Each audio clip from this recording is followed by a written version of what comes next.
Talk to me about the 50 and 5 plan.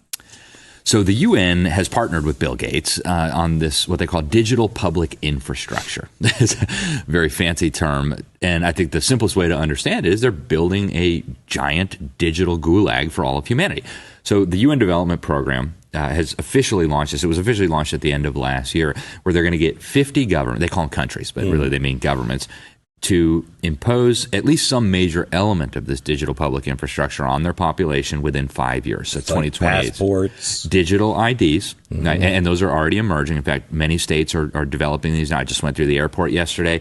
You can scan your digital ID QR code, right? So that's happening. And that's really one of the main reasons for the COVID absolutely nonsense. The architecture. Scholarships. Now offering kids 12 and up limited edition Avengers comic books. Thousands of prizes available, including cruises and Super Bowl tickets. They're giving away Ford F-150 trucks. They're giving away shotguns and hunting rifles. Marijuana dispensaries are giving away joints for jacks. Krispy Kreme announcing this week a free donut. And yes, free beers. That's right. Get a shot and have a beer. Today could be your lucky day. California's vaccine lottery. One grand winner to take home up to $5 million if you get vaccinated next week. They made it exciting, right? There's a reason people go to Vegas. It really could be somewhat lucrative if they aren't already persuaded. 13-year-old Joshua says one of the best parts of getting a shot at Mickey D's, lunch on the house. Just think of this when you think of vaccination.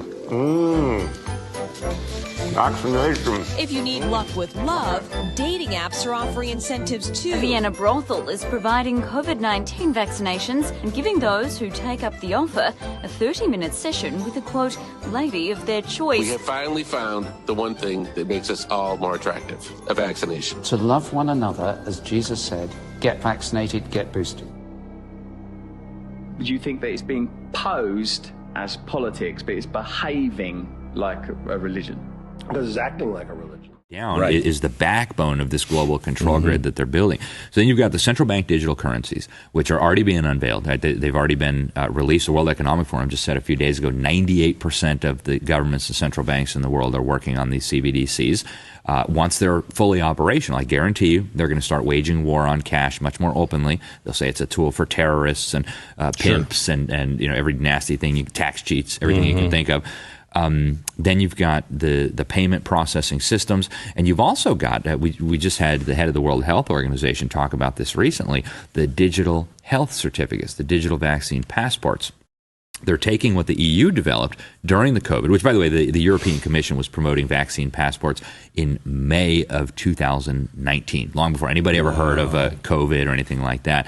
So they're taking all of this together, and they are using it to build a control system that will not just be able to surveil and monitor everything you do on an unprecedented scale. When you combine it with AI, the ability to make sense of all this data, it's just mind-blowing. But also to manipulate what you do. And so they're talking about this, again, pretty openly. If you look at the World Economic Forum meetings, they talk about the benefits of programmable central bank digital currency, where they will be able to say who can buy what, when, under what conditions. And then the Bank for International Settlements, Carol Quigley, to go back to him for a moment, Bill Clinton's mentor, the guy who really exposed this global agenda to create a one-world system, he said the apex of the system was going to be the Bank for International Settlements. A key difference with the CBDC is that central bank will have absolute control on the rules and regulations that will determine the use of that expression of central bank liability. And also we will have the technology to enforce that. Those two issues are extremely important, and that makes a huge difference with respect to what cash is. An institution that's almost entirely unknown to Americans. And what they are working on right now, and this is not a secret, it's not a conspiracy because it's not happening behind closed doors, is what they call a universal blockchain ledger. They want to tokenize every asset in the known universe, every farm, every car, every house, every tree, put it on this ledger, this blockchain ledger, and then you're only able to interact with this blockchain ledger using your biometric digital ID, using your central bank digital currencies. And so if I want to buy something from you, I can't just hand you a $100 bill. I've got to go on my device, connect to this blockchain system, transfer the central bank digital currencies to you.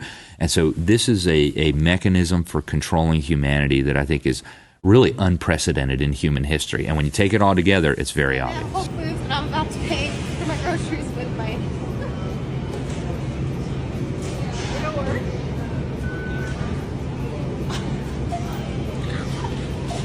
That's the coolest thing ever.